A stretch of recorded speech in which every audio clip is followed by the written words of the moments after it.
Welcome back, folks. This is teaching 7 of 8 of the December 2016 content for the ICT mentorship. This teaching is going to be dealing specifically with momentum, divergence, phantoms, market maker trap. And I don't teach a lot about indicators because they're mathematically derived and they measure the past.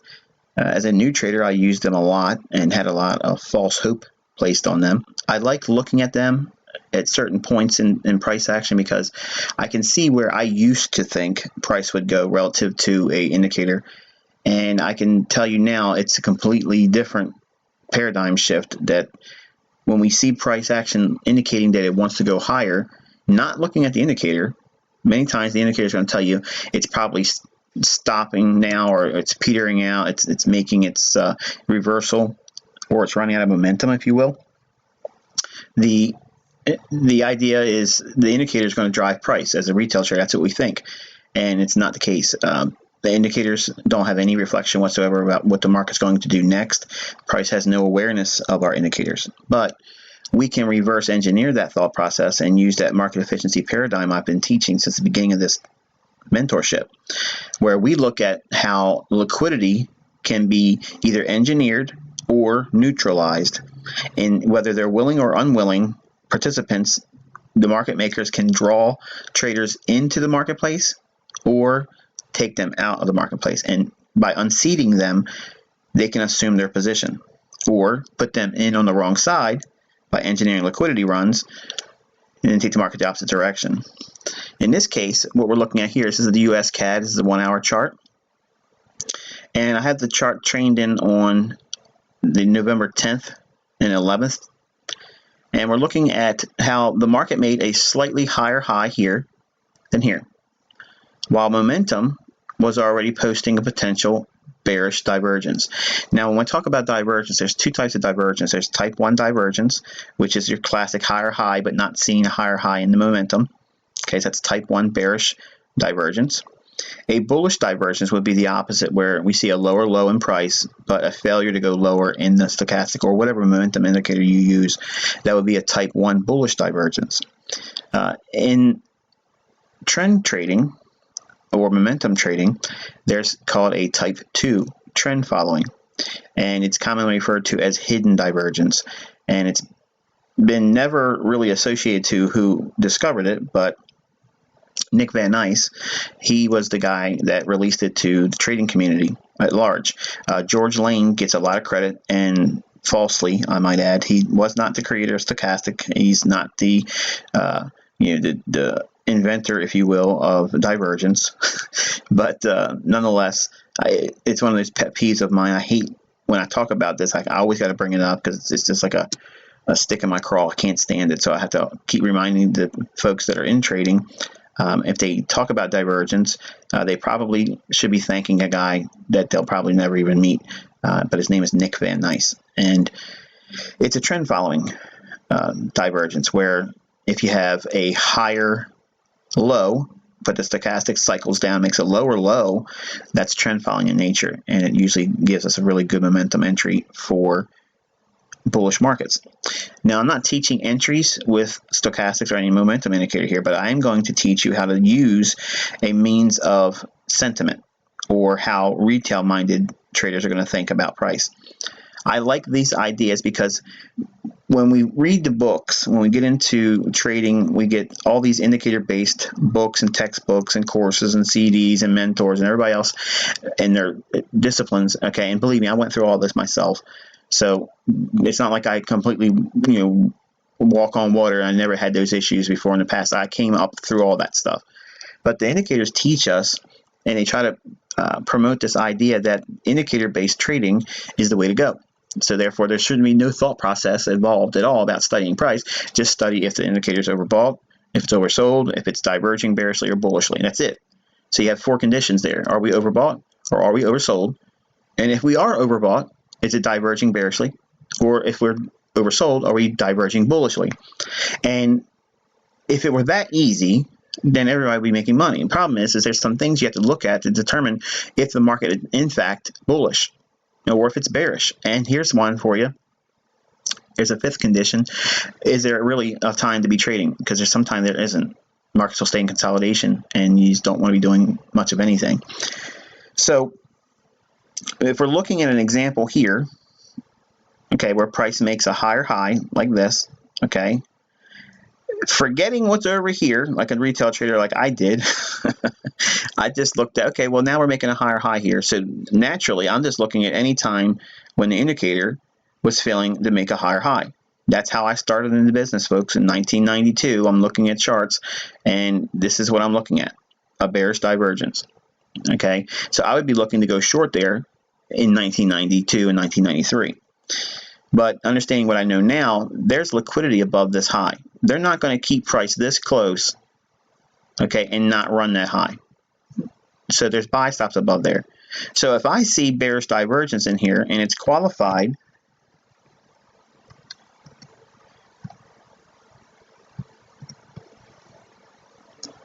with this move here, we have a crossover. It starts to drop down, okay?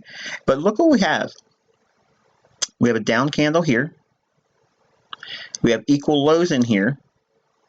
So the market drops down, clears out the equal lows, dips into this bullish order block. This also, in here, we have a range from the high down to the open on this candle. This range in price trades down into it, the midway point of it. Okay, just like a mean threshold. Okay, this portion, price comes down, delivers price below these lows in here.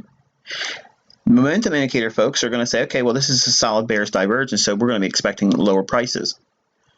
Price action based traders are saying this is actually a buy, and there's an equal high up in here, and we have liquidity above this high here.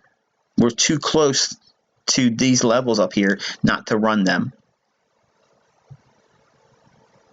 Market consolidates a little bit in here, and then boom, it rallies up, makes one more tap against this high here. Is price going to reject here? No. Look what's happened. We have a low, which is directly related to this cycle through on stochastic, and then we have this higher low with a lower low on stochastic. This is that hidden divergence or trend following divergence. Okay. This actually is a very powerful scenario if you know what you're looking for in price and you see this qualified in a momentum indicator. Not that you're basing your trade on the indicator, but I like seeing this because what this is doing is arm wrestling with the guys that are looking at this bearish divergence, looking to capture a high. Because think about what it is. When you're looking at indicators, the mythology is you can pick tops and bottoms with indicators. And while we can go back and look at the charts and see many examples how that may have been profitable, but there's many times where it isn't profitable either. So if we're going to be looking for price action to give us clues as to where price is going to be reaching for, you can't get that information by looking at an indicator because all that's doing is looking at the past, and it's compressing all that data mathematically and spitting out an output. That output has absolutely zero bearing on where the actual orders are in the marketplace. UBS, Credit Suisse, Citi, they're not in the business of looking at what stochastics is telling them. That's not what they're doing. But they are interested in where buy stops and sell stops are. Okay, and they're attacking the liquidity on the fund level. So when I talk about making a run on stops, it's not that they're aiming for retail stops because you're not even in the same arena with them. But if they can push price to an area above an old high or below an old low, they know that there's going to be a pool of liquidity in the base of fund trading. So let's recall that market efficiency paradigm. Retail views price and they see what they want to see in the context of an indicator. Buy or sell, overbought, oversold. Market makers look at the participants' thought processes about price and they manipulate their decisions based on what they should be seeing in price. The indicator's way of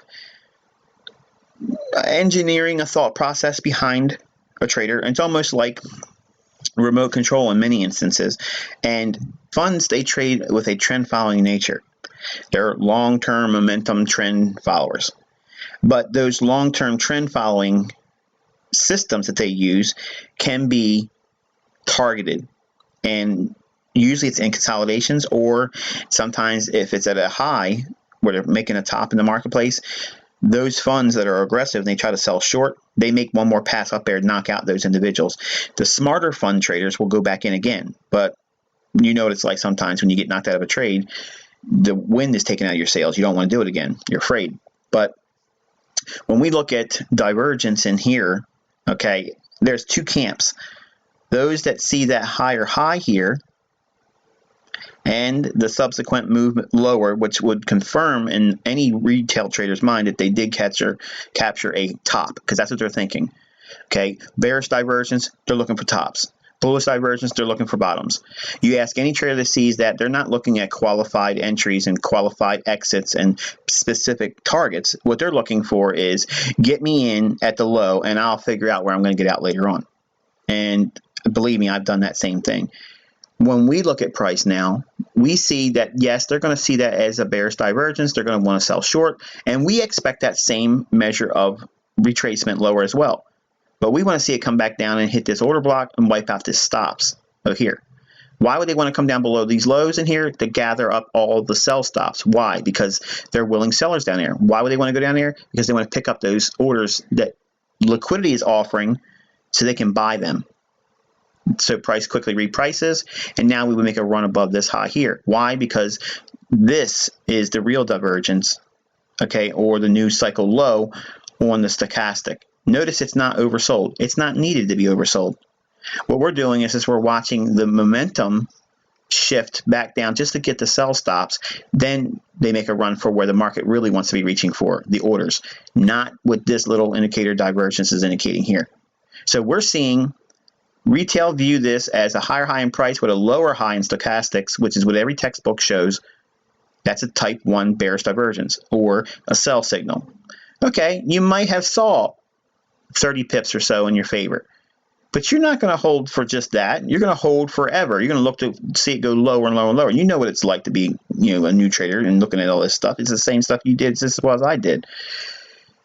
But if we wait for the stochastic to cycle down below this low here, we can anticipate that same thing occurring when it runs out some sell stops and it closes in a range for a bullish order block.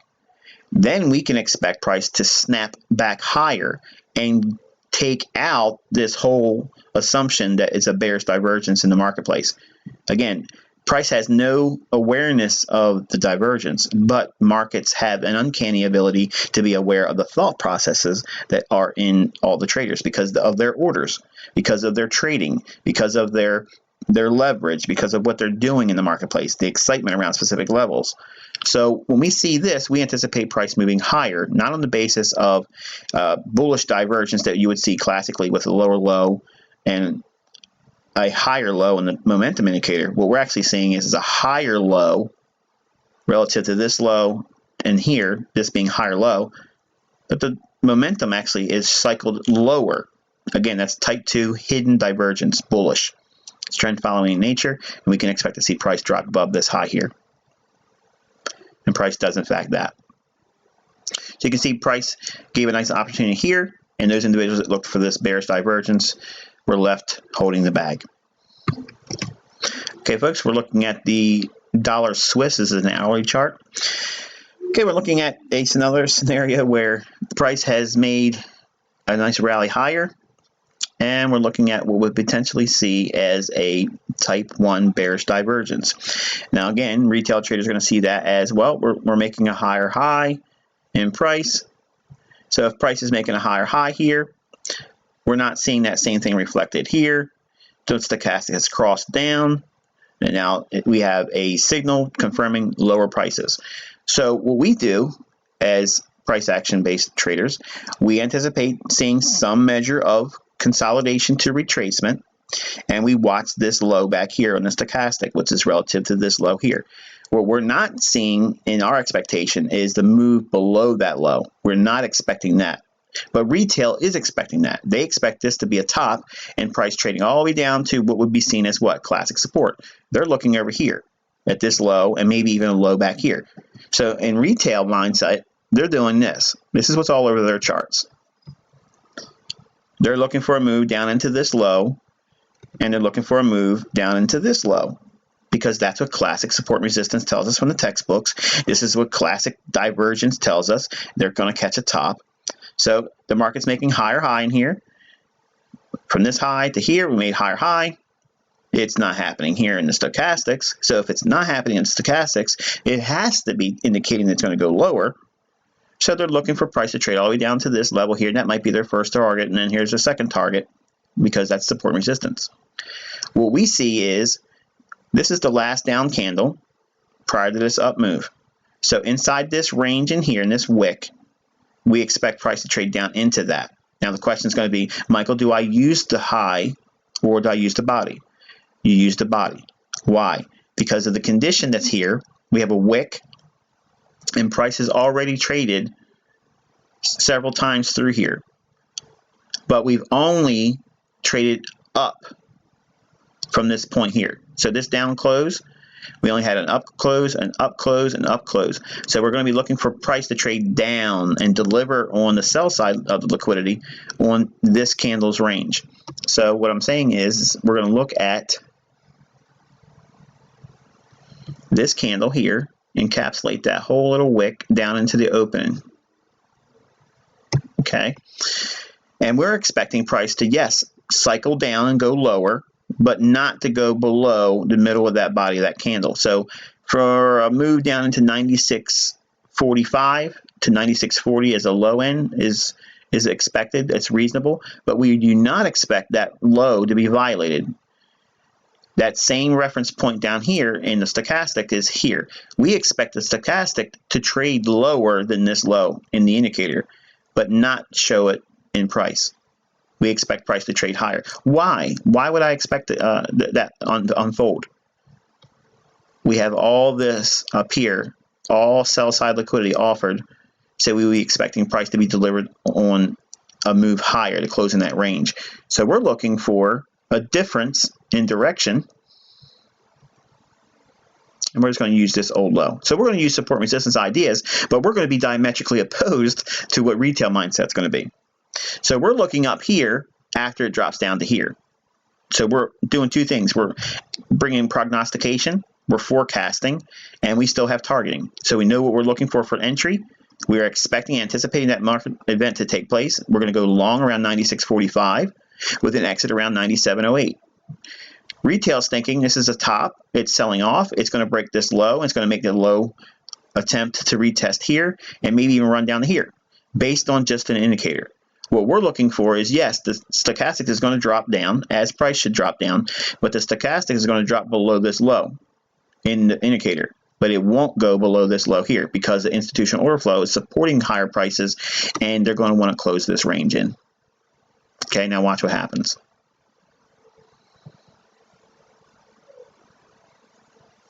Right there, this candle's low is 96.45. Look at the reaction there. Boom. Totally different from what retail would be expecting. Higher low to this low, lower low, and stochastic. Okay. This move here, not necessary. Don't worry about that one here. We're not talking about that now. I'm focusing primarily on where the divergence gets traders in a pickle. It messes them up.